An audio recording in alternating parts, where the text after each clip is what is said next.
use your royal champion this time, because if you guys missed it or just tuning in, Sam did not use a royal champion in the first war he played, swagged her with the E-Dragons, and that's what Team EXO is known for, is coming in with the dragon styles, especially the mass E-Dragons. So that's something we're have to keep our eye on, because they can get some absolute crazy value with their attacks. But El Tano is deciding to come in with that Suilal, not the Queen charge. No healers here today. With that balloon, taking out the cannon. Now the King's going to path his way towards the Royal Champion, and then towards that scatter shot. I think now the big question is if Tompinai is actually pushing Legends, because I think I saw this base already a couple of times in Legends and videos and so on, and I think I'm not too often wrong with my base guesses. So I think this base could be a well-known base, depending on how El Tano is now attacking it and how maybe he knows it, but he's going for the Sui Lalo so far, which is working incredible well versus those. I mean, it's not really box base looking anymore, but the setup of those bases are those box base ideas. And what you do is exactly what he just did. Send in your Queen for the Town Hall, the King for the flanking scatter, and the Royal Champion in between to take down maybe one, maybe two Inferno Towers in the core. And this so far is looking really, really good. Really, really strong from El Tano. Yeah, with that rage over the Eagle Artillery, helps take that down with ease. Finally now pops that Warden Eternal Tome. The question is, was that the best Warden ability to be used at that point? He didn't really absorb too many traps. Granted, he did protect a few balloons as they went into the middle. That Queen's going down, and the Headhunters absolutely shredded her. We got a ton of balloons left for the backside of the space, and there's a poison spell for these air scalers as the Dragon Rider tries to move in and around. That Lava Hound will be a little bit annoying on defense as these minions will lock onto it. But it's looking like a 3-star for El Tano, a V, and Tompinai to start this one off with a triple.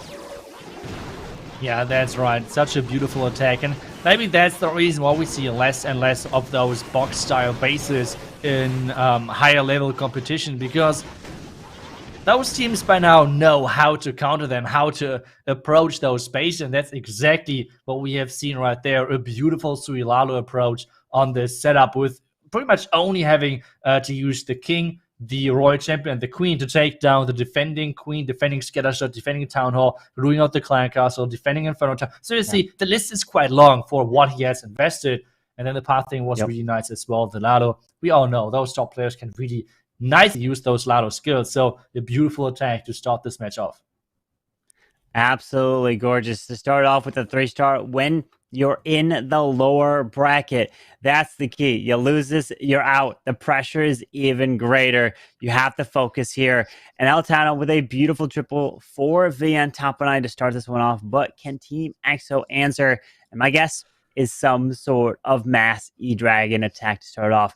With Tompinai knowing this, they're going to be changing up some of their base in terms of trap-wise to try to stop the dragons, the E-Dragons, because it might be a little predictable that they know that this team might go with it. Or will Team EXO switch it up, saying, hey, we went with E-Dragons the first war, we're going to bring something different for this next one. We'll have to see what their plan's going to be. But, you know, those E-Dragons, they did receive that kind of that buff a little bit to make them a little bit stronger, a little bit faster there. And they're using it to their best ability.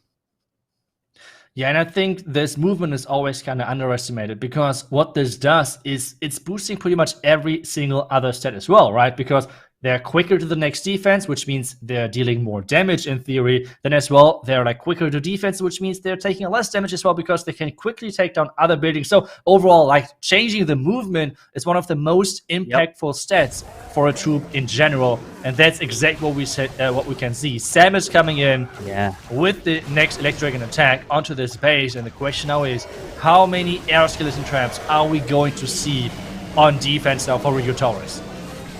And there it is. The blimp coming in with that Warden. Get ready for the ability. Rage, rage. Yep, there it is. The classic rage drop for your E-Dragons as they're split across. Single target Inferno will go down with the assistance of the balloon. Down it goes. There's the tornado trap.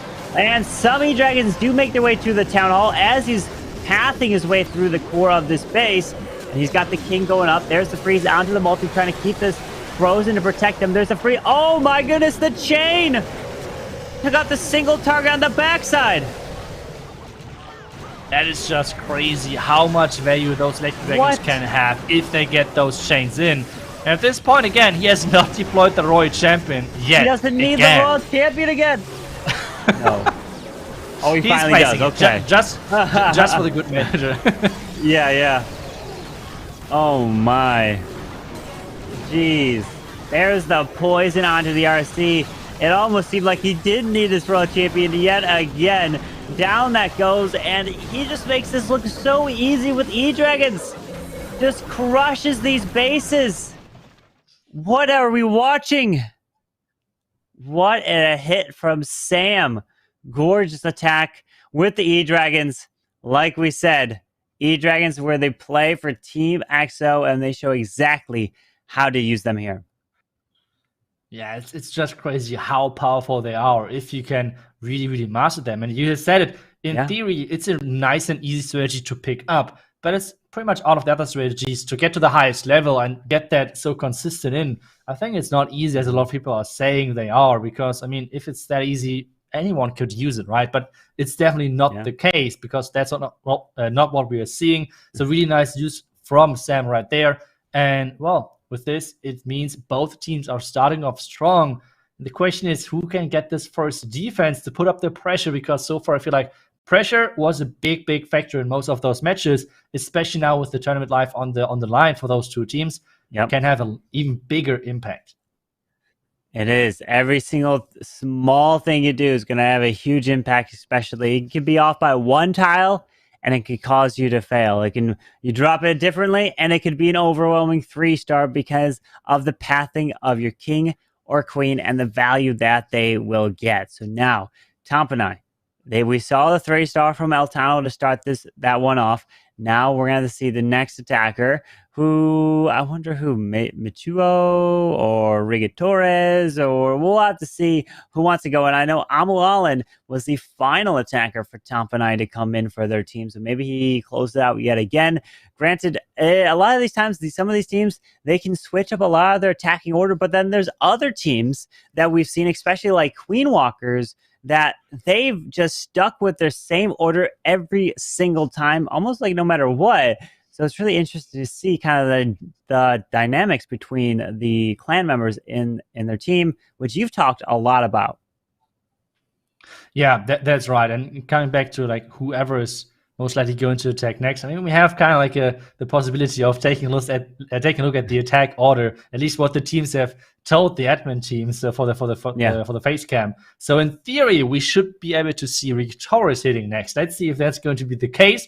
But we all know that he's a really good queen charge attacker. He really likes the queen charge Lalo. That's something which he really liked to do in most of those earlier matches. And that's going to be another legend base. And the queen charge Lalo, as I've said, is coming in. And the interesting thing, again, this is a known base. I think, was this one of Gaku's bases? I'm not really sure, but let's see how it defends now, because I think it's already a couple of seasons old. And I mean, that's something not too bad, throwing in an older legend base in for the loot, changing a couple of things to really make sure that some people say like, hey, I attacked already this base many times, I can just go at it, no problem whatsoever. Then there's this small twist to it on the base, so let's see how Rigatoris is going to do. Yep, with that king to take out the left side funnel, now forces queen into the middle. But there's a lot of expos waiting for this queen as she's charging her way through. Look at all this damage. 3 expos, the multi, the cannon, so much stuff. But does he funnel into... Oh, he does. Okay, so he tries to make sure that this queen... There's a wall break to enter the whole core, but then we got a witch.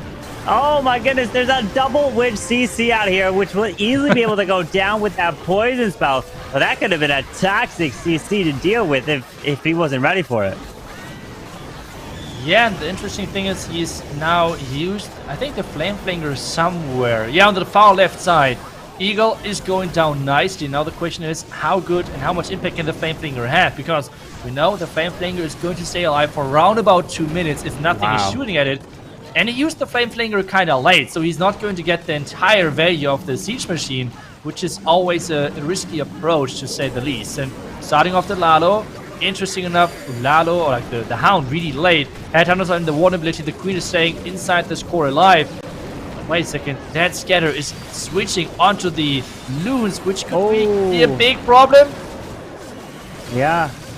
The queen. Oh, we got the king down top, but the enemy queen's already dead. Don't have to worry about that.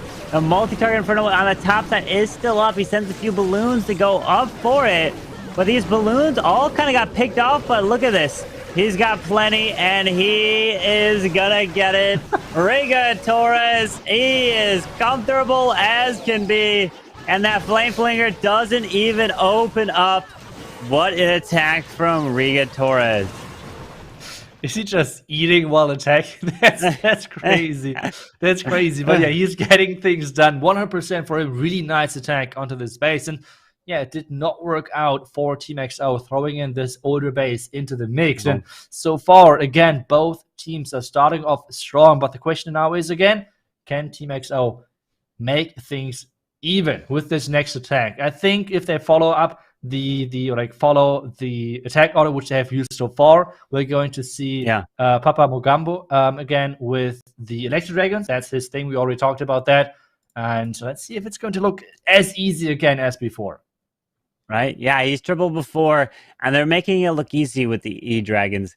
Granted, in their ward, they were looking good in terms of trying to win, but then all of a sudden it switched, right? They were unfortunately at the last moment fell short, and they got knocked down to this lower bracket because they're trying to win a share of that prize pool. You come in 4th place, and you get nothing.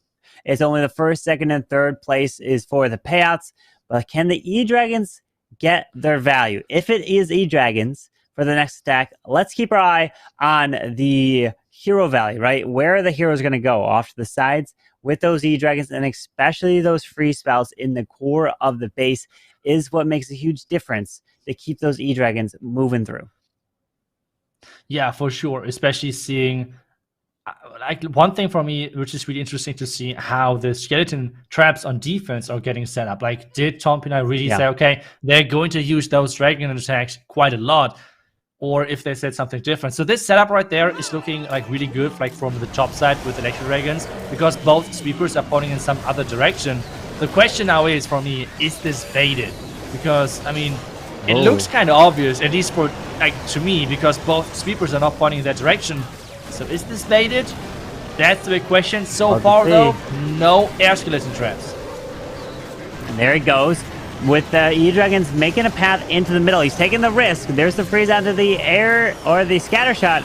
Some E-Dragons are making their way through. The Stone Slammer pops, taking out the core Tesla or the Inferno. And now the Queen's making her way to the right side, gonna lead her towards this town hall. He did funnel, so she should path her way up and around there. There's that freeze onto the town hall. E-Dragons, did you get enough value? Because they're getting picked off here in the middle of the space so far. He does have the World Champion with 2 more freezes to use. Yeah, and we have seen this time way more air skeletons traps inside the core of this base. The tunnel should go down within a couple of seconds versus that king. But the question now is, where is he going to use the Royal Champion? And can that Royal Champion get enough value? Because there's still the Scatter, the Ground Expo, and the Defending King left alive on the back end of this base, which can cause a lot of problems. Royal Champion is just going to get added to that King and the Queen. Where's the Queen going? Is she going for the Expo? Yes, she is. Maybe. Oh, wow. There's the freeze. A lot of ground skeletons now. Oh, no!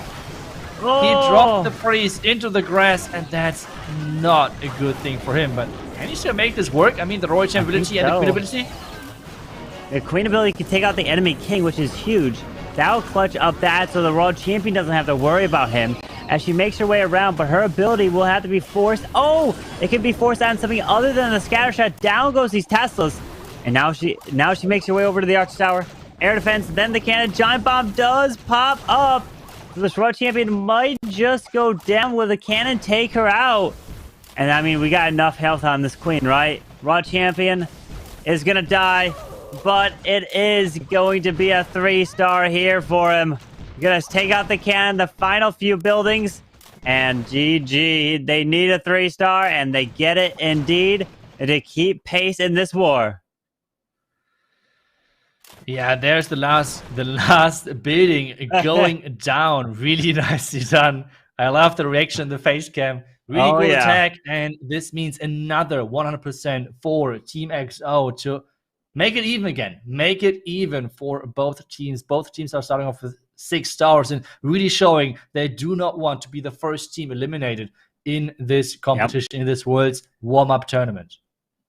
They're showing the strength of these E-Dragons. I know there's a lot of viewers that are watching this that are like, wait a second, E-Dragons are back. Wait, what am I doing wrong that they are doing here? Well, the key is they are planning these E-Dragon attacks to have at least the Stone Slammer coming in and the heroes walk around to grab the Town Hall just like we saw in that last attack. They can't send the Blimp, but remember, the Stone Slammer just means it's going to be a stronger attack, but a little bit more risky. And it came down to his queen clearing out the final remaining buildings to get that clutch triple to keep pace with V and Tompinai in this war. Yeah, that's right. So now I'm excited again to see the next attack from Tompinai, because they so far have used really cool Lalo attacks with queen charges together. Overall, like really good and cool Lalo approaches. So let's see if they're sticking with that or going with something different. Maybe some lightnings we're going to see in just a second. And there we are. It's Lalo again. And there we are as well with the lightnings. Meteor is in with the Yeti for funneling. And he's bringing 2 Dragon Riders to the mix as well. And Dragon Riders can be used very nice. Oh, maybe, if he uses a Dragon Rider, take out the Eagle over to the right side. Granted, he uses the Lightning, take out the multi, damages the Queen and the air defense as well. Unless he uses a solo Dragon Riders to kind of get some value in a sense in buildings and defenses. Like sometimes if an Eagle's too far to an edge, you may see that Dragon Rider getting the nice value. But in this case, he's using the King to go in towards the scatter shot to the bottom side, and the Queen is going to be responsible for making her way over to the Town Hall. Yeah, he needs to clear out this compartment first with the Bitter Hut to get this wall break into the Town Hall. That's exactly what's happening, waiting for the Bitter Huts to go down. And now we have Royal Champion versus Queen. There's the freeze though. Can he take down the defending Queen is the big question. The scatter shot should go down as well. Now we have to wait where exactly those 2 Dragon Riders are planned. Yeah, with that Queen slowly making her way to the Town Hall, hasn't lured out the Clan Castle, but he's decided to take 2 poison spells to help deal with it during the Lalo phase of this attack. Still is the Battle Blimp, which might be deployed to go for that multi-target Inferno into the... Nope, he switches it to a Stone Slammer, as now Dragon Riders going off to the right side, Stone Slammer to the left, and still waiting to deploy his Warden. And then now the Lalo from the top side, really interesting. So this is like a Dragon Rider Slammer attack combined with the Lalo from the top side. Interesting approach right there. The Eagle should be taken down. The Warden ability early is covering all of those clues, but nothing is going for this scatter shot, Corbin. This is really bad looking right there, pathing wise. Yeah, the scatter shot looks like it's going to stay up here. Raising the scatter now. The Warden goes down because of the... no, wait. Oh, no, the Warden's still up.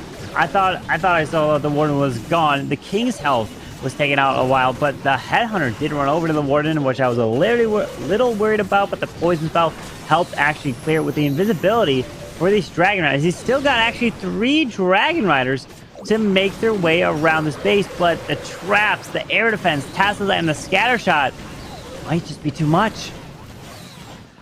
Yeah, and this could be the first defense now for Team XO in this matchup. The Archer Tower is going down, the Elephants as well, but every single building matters going down right now. The Warden is picking up a couple of more percentages, but this could be around 90%, and that's it. And on the other side, though, we have seen from Team XO earlier already today that the first 2 attackers were incredibly strong, but later on, they had some problems with finding really good plans. So, for example, if your 2 Electro Dragon attackers are picking the best bases for Electro Dragons, or like the most optimal base, this means the more complicated attacks need to be forced on whatever base is left, which then might cause some problems at the end. This one is going to be the 89% 2-star from Metro, but this is the possibility for Team XO to get that lead after the 3rd attack each. Yeah, they are looking to bring the 3-star for their next attack because they want to take that lead. Like you mentioned, it's a lower bracket. Double elimination. They lose. They are out. We do have one more war after this one, which will be War and Glory versus absolute zero. So you don't want to miss that one as well in the lower bracket, because these teams are fighting their way through here to get towards that $30,000 prize pool. But we've seen the E-Dragons. Are we going to see a Super Dragon being used next? Because they love to come in with the dragons, the air attacks. As you mentioned, that those attacks are typically a little bit easier to plan and a shorter amount of time. And no, they are going completely away from the air, and they're going to the ground with the Super Witches. They're going from an attack that's super quick to something that is super slow with the Super Witches. It's all about how long you wait to use your Warden Walk, and it looks like you might want to grab that Eagle Artillery. Yeah, the Warden Walk, we all know, with those Super Witches, you cannot take too much time. Like, those Super Witches are quite slow, even though on this attack we have a lot of rages, which is then again, compared to the Lightnings, a little bit faster. So we can maybe take few more seconds longer to take this out, and especially, oh, he barely got that Warden. He could have got the Owl into the rage as well. That's kind of surprising, but now he needs to work on that Headhunter, like with that Headhunter, to take down the King. Is he going to do that? Yep, there's the Headhunter. Healers are in as well, and the Super Witches are about to get unleashed into that scattered compartment on the right side. Yeah, with that Warden following the Queen over to the Super Witches, the enemy, his Queen has the healers on her, decides not to go to the cannon. The air defense is up. Now here comes the log launcher. Nope, never mind. She says, I'm going back to the cannon, then the King platform probably as well. But he needs these healers to transfer to the Super Witches. But the problem is the healers are going to stay on the Queen as she beats through this wall. Yeah, the Rage again really aggressively plays. Queen is now getting forced in. Queen versus Queen. Queen ability is getting used on offense. Now the question is, can he push all the way through? I mean, this Tano is really far back. He needs to use the Warden ability to keep all of those troops alive inside the core. And as you have said it, typically you want to have the healers on those witches, which is not happening at all. The healers are stuck on that Queen, and the Town Hall is still far back. Yeah, he's waiting on that Warden Eternal Tome. Protect as much as possible. Maybe now to protect a bunch of the Barbarians. Nope, he's still freezing that Town Hall, waiting on the Warden ability. The Super Witches, well, the healers have transferred off the Queen, but nothing is pathing to this Town Hall. Oh, this could be a huge problem. Everything is bailed. They went to the bottom side. The Town Hall's still up. Oh, no. Yeah, the Queen really has to follow the path of those defenses on the inside. That would be so clutch. And no! The Yak opened up the wall, and this now could be really a one-star because the Queen cannot reach that Town Hall. He still has the Warden ability, but this is not really helping him too much because he would need time, he would need power. It's only 25 seconds left. The Rage again. All of those rages are placed so aggressively. Oh no. There is nothing in there just yet. The Queen has to follow. He was saying it. Oh no, because this Town Hall might stay alive. Yeah, time. The Queen is not going to make her way in. Well, there's the Tassel Wizards down. 7 seconds. The Queen's going to have the Force ability. And, oh no, he already did it. And he doesn't have it. And the Town Hall stays. The Queen locked onto it. And it's a 1-star. 93% 1-star for Team XO. Oh, that is so unfortunate for them. That Queen would have taken the Town Hall down if he had a little bit more time. But that's a huge defense for Tompinai. Yeah, that's changing up everything again. I mean, percentage-wise, it's good, but still, like, having to overcome a 1-star is really, really hard, especially in the current meta, especially versus those top teams. And you saw his reaction. Yeah. He knew this was just doomed. The witches were walking. The Queen did not really follow the pattern which he wanted those troops to follow behind this log launcher. And now we have Hawk coming in with the Queen Charge Lalo, with 4 Hawk Riders actually. So let's see what exactly the purpose of those are going to be. Maybe to lure up the clan castle. But this being if this might be a 3-star, this would be a huge, huge boost and lead for Tompinai. Yeah, with Hawk starting that Queen to the top. We have 4 Hogs. What do you think the Hogs are there? To pull the clan castle? I would assume. right? Maybe to jump into the air defense, go pull the CC as they make their way to the ground expo. That would be very useful there. There's the super wall break. Granted, or maybe not, unless he just wants his queen to walk her way around this area and grab that value. There's the rage on the queen, but the single target Inferno forced that freeze as he's continuing with this charge. Yeah, I'm not really sure. There's the first few Hawk Riders now coming in, but I feel like it was not really needed. The queen was going to that range anyways, but well, let's see. There's now the blimp coming in for that town hall. He has still 3 Hawk Riders left, and we have that queen dealing with that lava hound, the blimp with those sneaky goblins delivered to the town hall, taking that out. Meanwhile, the king getting sent in for the eagle. Yeah, that eagle artillery should go down. Notice it hasn't even activated yet, which is brilliant, meaning that's a lot less damage that it has to deal with his king and or queen through her charge. Taking out the skellies, but the king is avoiding the eagle. Decides to send into... Oh, never mind. As I say that, the eagle has been secured. With the balloon coming around, those barbarians are so clutch, especially from that ability. Then he can come in with the Royal Champ and the Lalo for the rest of the base, but we got a middle multi here. He has no jump spell for it. Yeah, I feel like he has a lot of rages left, considering that he already got so far with his charge. The queen ability, though, is getting forced, and as you have said it now, nothing for this core. The core Mutaphone Tower beaming away on those healers. He needs to freeze that soon, otherwise this queen is not going to stay alive, or at least the healers are not going to stay alive. There is the freeze now. The loons are going to overtake that, but there is so many red bombs! So many red mines to take all of those out, and the loons are dropping. The Inferno Tower is staying alive. The headhunters actually! Headhunters are just clutching things. And now with the last rage, this should be able to get the 3-star for Hawk, get the 3-star for Tompinai, and giving them a huge lead in this matchup. What a clutch headhunter right there. Took out that multi-target Inferno, and now the balloons will coast their way to victory, to taking these final buildings out, which means that a triple from Team EXO, they will still be down by a star. So they're going to have to triple just to stay close in this one to avoid elimination. Yeah, I'm just checking the percentage, because if they're 3-star, they're still ahead in percentage. That is really unfortunate right there, because the 2nd star from this earlier Super Butch attack could have been still the lead for them percentage-wise then. But with missing on the 2nd star, that was a huge, huge problem for them. And now we have to wait. They have to keep 3-starring. And on the other side, they have to hope for a defense from Via and Tompinai later on. But let's see. First off, they have the 3-star. Let's take one step at a time, and let's see if they can show us that they have the possibility of coming back in this really close match. Yeah, you mentioned like their first 2 attackers are really strong and coming in with the 3-stars. That's what happened in the first war. And it's kind of repeating itself in this war as well. And kind of following that same path of those first 2 attackers find the best bases for their E-Dragon attacks, coming in with crushing triples. And then the next set of attackers have not been as good. Kano, I think he came in with a very nice Queen Charge Hogs, if I'm not mistaken, in the first war.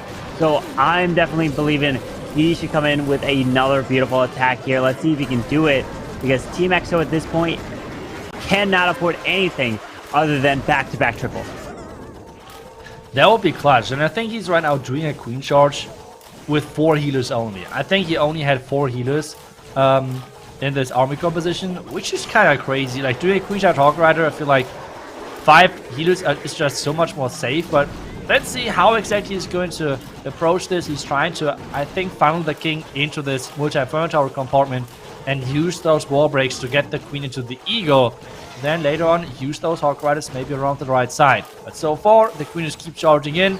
He has still 1 more rage left, but this is only 1 more rage, because he's bringing the double heal to this one. Yeah, with the 2 heal spells really have to be used on these hogs as they're going to push them around. There's the free spell onto the Royal Champion, the multi, and the bomb tower that really helped this Royal Champion get that value. But notice what he didn't do. He's not sending the RC in with the hogs, which is what you tend to see quite a bit of times, because you want that RC to take out some enemy heroes as they path around. But this Royal Champion got some value there. Enemy king goes down, but this queen can get some very nice value. But look at that wall break perfectly opening up access for this queen.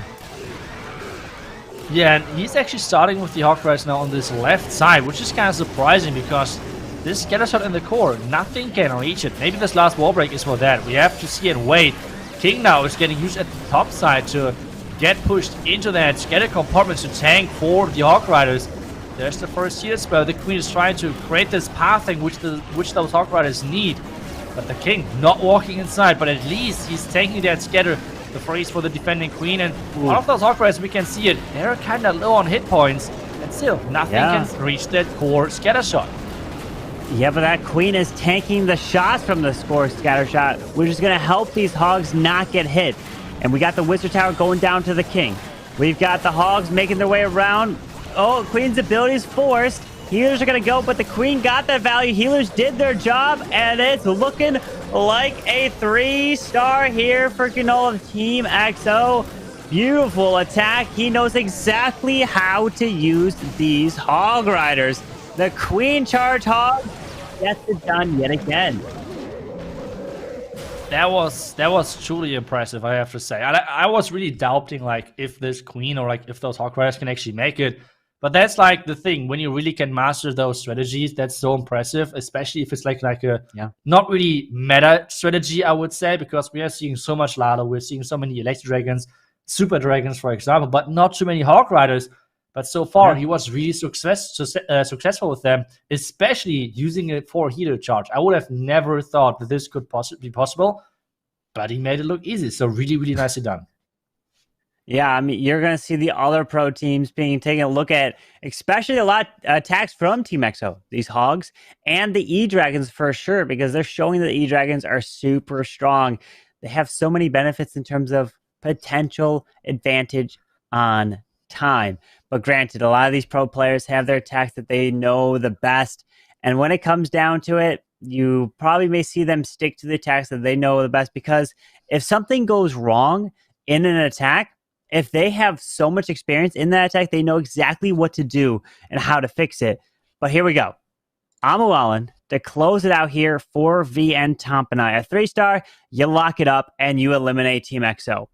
And if you don't triple, now there's a chance for Team XO to win on a 3-star. So literally all Team XO is hoping for is just a 99% 2-star at this point to try to have a chance to win this war. Yeah, that's right. And he's starting things off with Rocket Loons, and we have Hawk Riders as well coming in.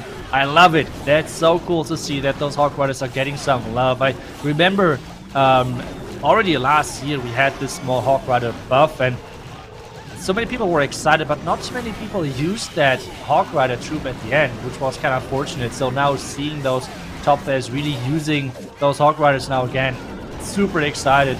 And we have the Queen now charging around the top side. King finally arriving at that Eagle to make sure it's taken down and can never ever lock onto those healers. Yep, the Eagle's gone. Queen's going to continue her charge straight into the middle of the base. Rocket Loons rage up, poison the super minis, but forces that Queen ability. Does not want to lose that Queen to make sure they keep her alive. And now dealing with that clan and castle. Now some Hogs come into the bottom side. It makes the Raw Champion invisible on the top side. Now take out that multi-target Inferno. But remember, he has not taken the Town Hall down just yet. So he's saving that Battle Blimp to help take it down. He's sending it solo all by itself to grab it. There's the freeze. But can this Town Hall remove, or can the Blimp remove the Town Hall?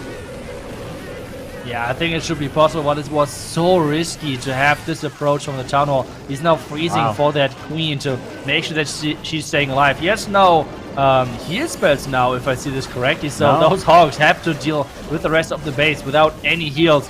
The Royal Champion is getting taken down. The Queen is somehow surviving so far. The Scatter Shot is taking a lot of Hogs out as well, but the Bomb Tower is dealing, I think, not enough damage, and this is looking good. And he's had a handful of Hogs with the Warden assistance, and he's smiling. Look at that. Amualan is going to get the 3-star for VN Tompinai, and that's going to put them out of reach of Team XO.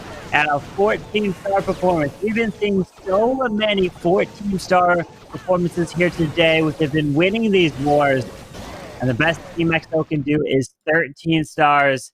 And it comes down to that 1 star that we saw. What an unfortunate attack that was from Team XO before, but well done to Amuallen right there to help advance via Tompinai. But we still have one more attack for this war and then one more match here today. That's right. We have 2 teams, unfortunately, having to go, like having to drop out of the competition today, which is obviously always really unfortunate, but that's how those tournaments work. And it seems to be Team XO being that first team, because Tompinai getting 14 stars. This was like the threshold, like the magic number which teams had to get for the wins. You said that earlier, and it seems to be still the case for Tompinai in this scenario. So let's wait and see what Team XO is going to bring for the last attack. I have to say I was a huge fan of that Queen Charge Hard Rider attack, or if they're going to switch back to the Electro Dragons and Super Dragons, where they were so successful on as well. Yeah, that's going to be another question. And we've seen many different attacks from these clans here in terms of ranging from E-Dragons, Super Dragons, Lalos. We've seen a Skelly Donut, right? We've seen that as well. And we want to probably see maybe one thing we haven't would be hybrid. We've seen a mix of hogs, but remember back in the previous qualifiers over the last years, hybrid was everywhere with the miners and hog riders. But yeah, she's not taking that here. She is indeed bringing the meta of the Super Dragons. And with, is this 6 invisibility spells I see here too? That's a lot. I guess it's going to be the Super Minion Blimp or Super Archer Blimp might be possible as well. We have to see and wait. But wait, no. Okay, there's another Blimp coming in. Now I'm really excited to see what exactly is inside that blimp. If it's Super Minions or if it is Super Wizards, Super Archers, things like that. The blimp is flying further and further. Is he going to open it? Yes, it is. And it's going to be the Super Archers, it feels like. Super Wizards would not be... Wait. Yeah, Super Archers, Super Wizards. The combination in between of those 2 troops. And he's trying to take down the Town Hall. But so far, Town Hall's not really dropping. So many invisibility spells. He's not really timing them. Yeah, he's dropping them so quickly that he could have gotten like almost an extra invisibility spell from waiting just a little bit longer for each one of them. That's the thing. When you do this attack, you need to be able to time it in your head when to deploy those invisibility spells, because if you drop it a second too early for each one, that's a whole extra invisibility spell you kind of just wasted there that you would have had. Oh man, they still got the Queen and Archer ability with 2 phrases to use, and he still gets this one with his heroes. This for sure is still possible, especially now with the poison taking down all of those skeletons, making sure this defending king is not having any chance. Take a look at that Royal Champion. I want to have a Royal Champion like this as well, completely ignoring that king, just going for that Town Hall. And he's still getting it. I mean, it was just a bait. He was like, okay, I would just make this more exciting with like pretending to fail on the Town Hall and still closing things out, getting that 3-star.